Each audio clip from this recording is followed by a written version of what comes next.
You can hear me?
Yeah, it's 7 o'clock when I call the meeting.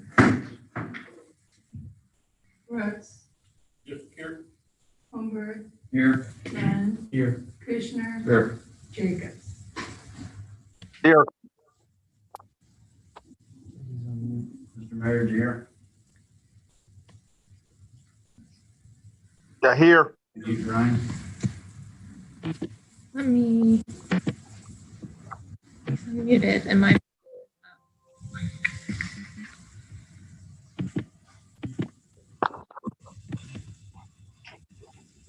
Can you hear me? I'm unmuted on my side. My volume is completely up on the speakers here. So he's not muted.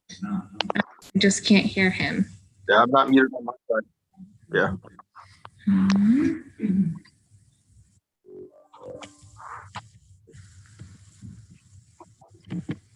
I don't know. I'm gonna go ahead and go forward. Our mayor happens to be in quarantine, so I'm gonna run the meeting tonight. We'll try to pick him up on Zoom. So we're moved to approval of city council minutes. Brooks, Yes. Glenn, Yes. Kushner, Yes. Jacobs. Okay. I can hear him. Is that TV's not turned up or something? just got a message that staff remotely can hear him. So he's not coming through. He should be coming through here. I unmute that TV. We'll get feedback, I think, through that microphone. Do you want me to try or? We can try it. You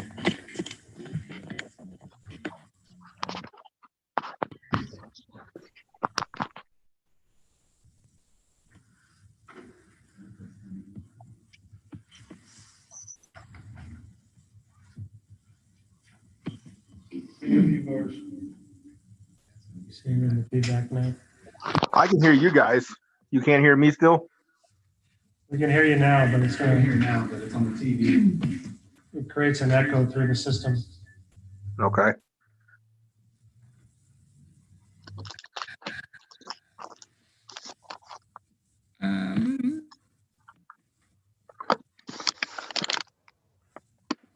Guess you could use the mute button on the TV and only turn it on when it needs to talk. Yeah, and I will text IT support. Okay, I'm gonna go ahead and go forward with the adoption of the agenda. Adopt. Brooks, Yes. Holmberg, Yes. Vaughn, Yes. Kushner, Yes. Jacobs. Yes. So before we get to the next presentation, I'd like to welcome Troop 673. I understand you're here for Citizen and Community Badge. This is how city council works, so bear with us, please. So we have item number 551, presentation of a grant from the Hero Fund USA. Is Mr. Smith in?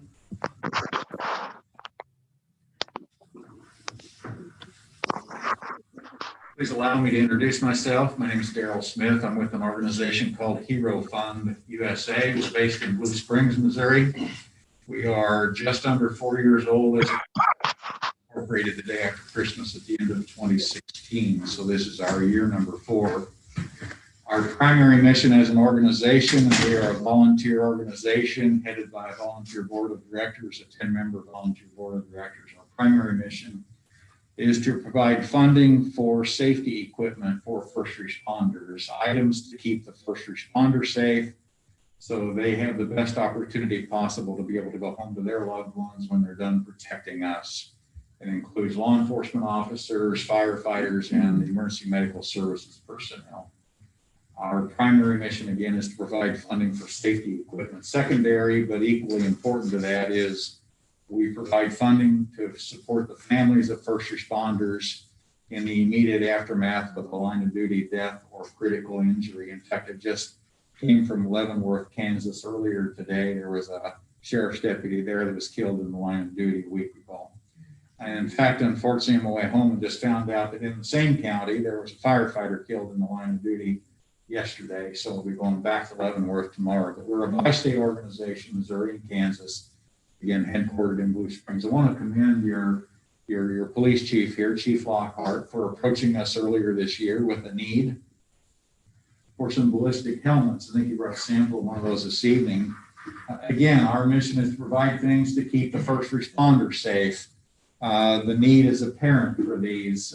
In fact, earlier this year on July 2nd, in fact, there was a Kansas City, Missouri police officer that was critically injured when he was shot in the head by a perpetrator, and is still recovering from those critical injuries now. And of course, we were there to help that family as well.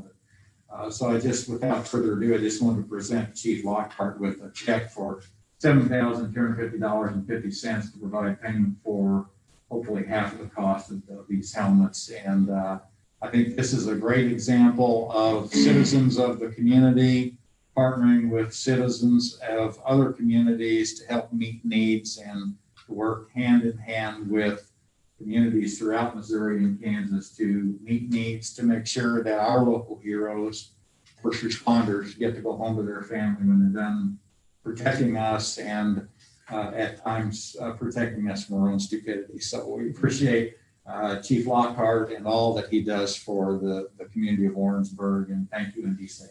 Thank you, Daryl. Appreciate it. Thank you, Mr.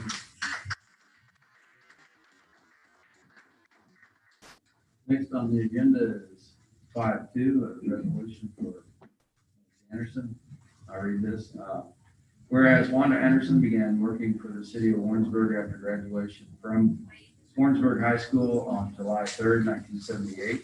She was later promoted to officer manager. For over 40 years, Wanda served the community as a loyal and kind and devoted public employee. And whereas each year, Wanda took great initiative and special interest in National Police Week and Law Enforcement Memorial Day. Wanda always joined in and celebrated the special week with law enforcement personnel. And whereas Wanda always participated in Police Department Polar Bear Plunge in Osage Beach as part of a fundraiser for the Police Department Special Olympics. And whereas Wanda remained devoted to her family, which includes her husband, Johnny, daughter, Mindy, son, Sean, and Cody, and grandchildren. And whereas Wanda was always willing to help others and was a vital and loved member of the Warrensburg Police Department family. Now, therefore, I'd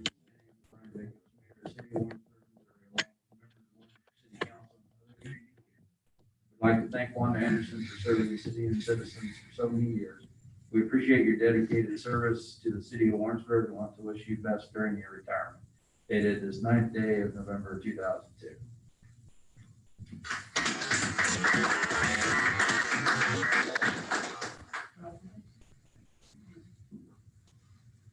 Okay, item number 6, first and second reading, 6-1 Central Bank Agreement. An ordinance authorizing the city manager and city clerk to execute a development agreement with Central Bank of Warrensburg, presented by Harold Stewart. So it was recently brought to my attention that the company coming into the old MC Sports building, or Marshall's, there were some challenges with meeting some of the financial requirements for that. So this agreement is a proposal for the city to partner with Central Bank to meet some of those financial obligations. This is not to exceed $225,000. It's a reimbursement agreement for public improvements to the property, as well as the sign that the city owns, providing lighting to the sign and some upgrades to the signage that Marshall's wanted as part of the lease agreement. So time is of the essence. That's why it's on the agenda as a first and second reading tonight. But in essence, it establishes certain improvements in costs that the city would reimburse since the bank was completed, but also once Marshall's actually takes occupancy of the facility. So if Marshall's does not come and does not take occupancy, the city has no requirement to reimburse for these costs. So staff would recommend approval. Be happy to answer any questions.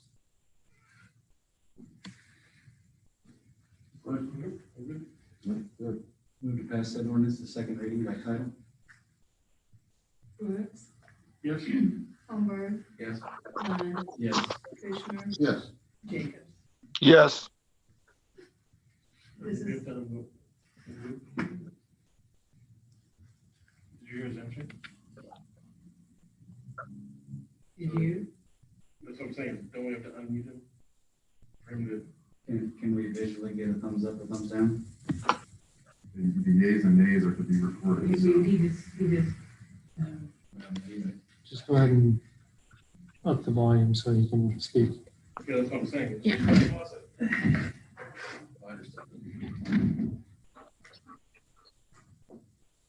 Call this roll. Call for his vote again. okay, Brian, this is for voting. This is the first reading, Yes. second reading. he said yes. Okay.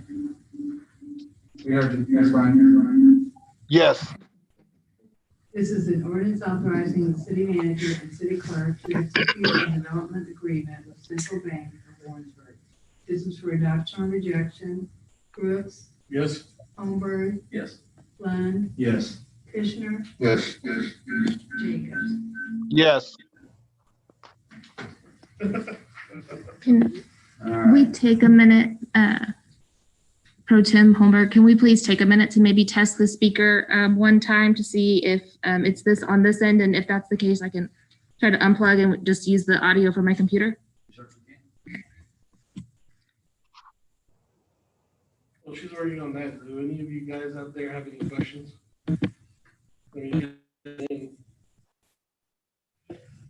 I know this is exciting and all, but you have any questions, I mean, we can.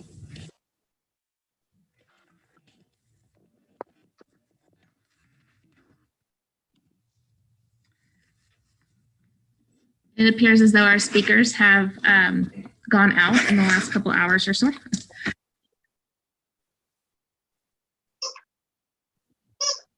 So, No latency here. but we should be able to hear Mayor Jacobs through my computer, and we don't have any other staff that need to present via Zoom tonight. So I think that we should be able to get through until the next meeting when we can get some new speakers. Okay.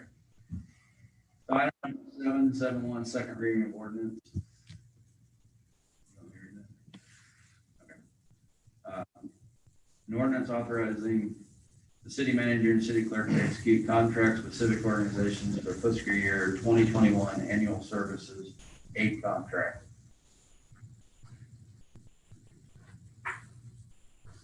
I'll be happy to answer any questions. Those were presented at first reading the last meeting.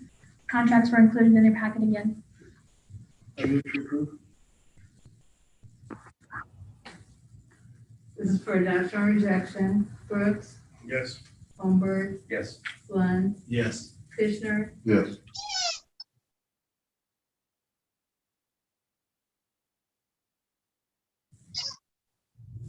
Yes. Alright. Okay, item number 8, other business, request for funding for the This is an annual request from the Christmas store. They normally ask for $600, but this year, because of COVID, they're asking for $1,200. And the reason was they were not able to go out and get their donations like they have in the past. So anyway, they are requesting $1,200 from the Stevenson Fund. And Marcelo thought that. would be- Yes, there are sufficient funds in the Stevenson Fund from previous year's interest earnings that had not been spent.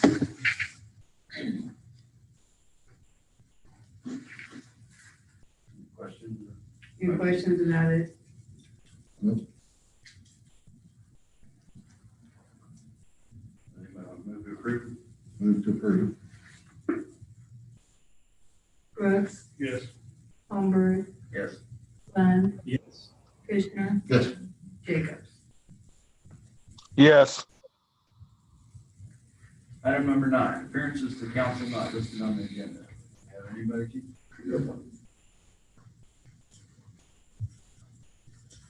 Come on forward, please state your name for the council, please. My name is Kevin Scott. I'm currently a grad student at University of Central Missouri.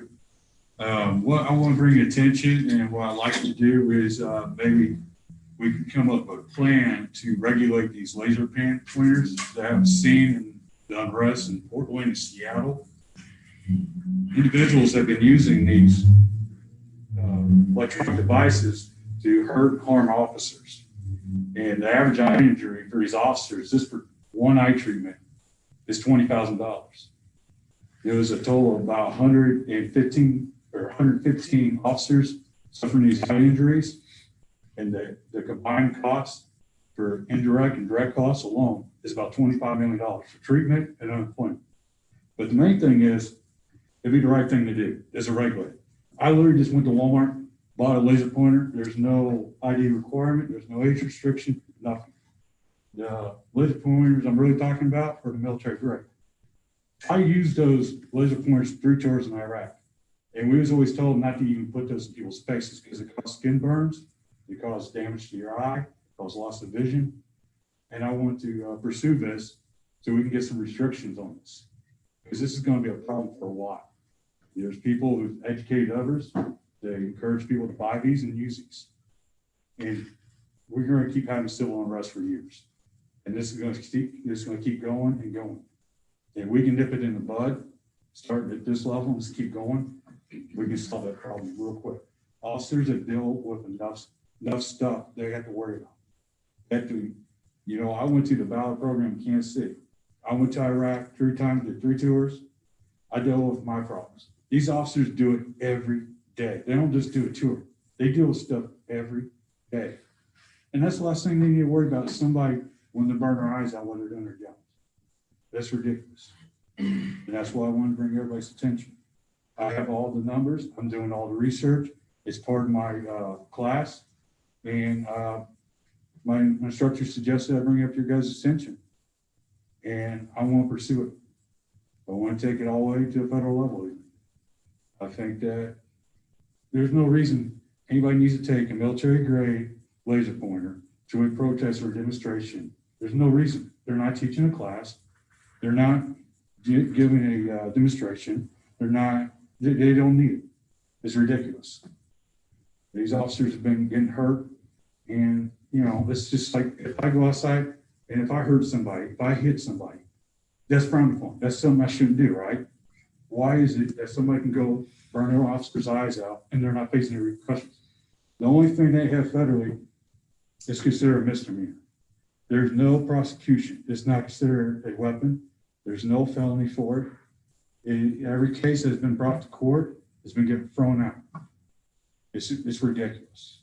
If we can restrict the individuals that are getting these, if we can restrict it to somebody has to have for a legit reason for occupation or a age limit, and if we can get these, you know, banned from a demonstration or a protest, if we can get that restricted, we don't have a problem anymore.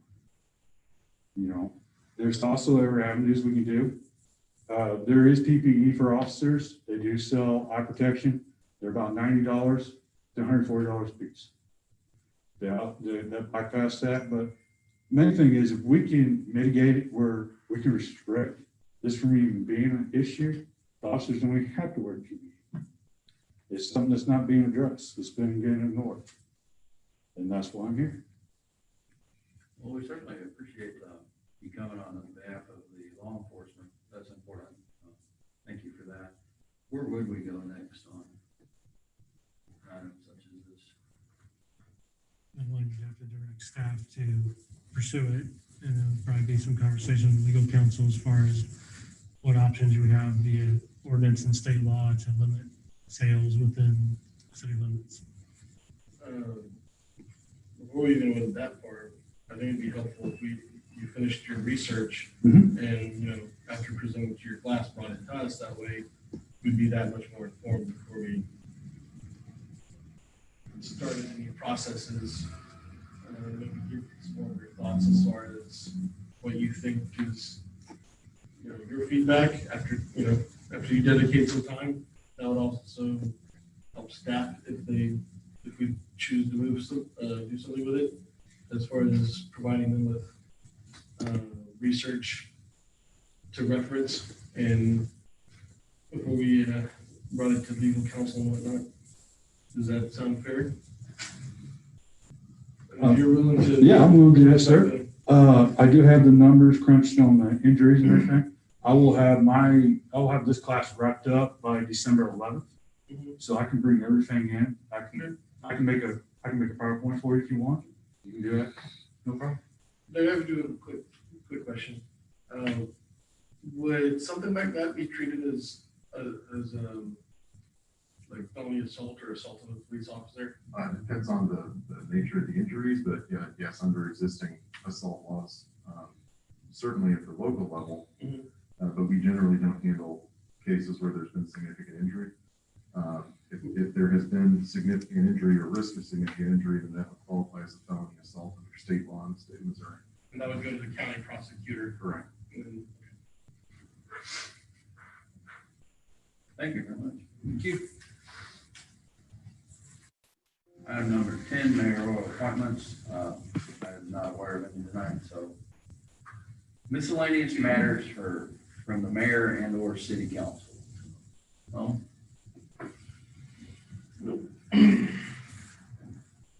Brian, do you have anything? Yeah, I don't have anything.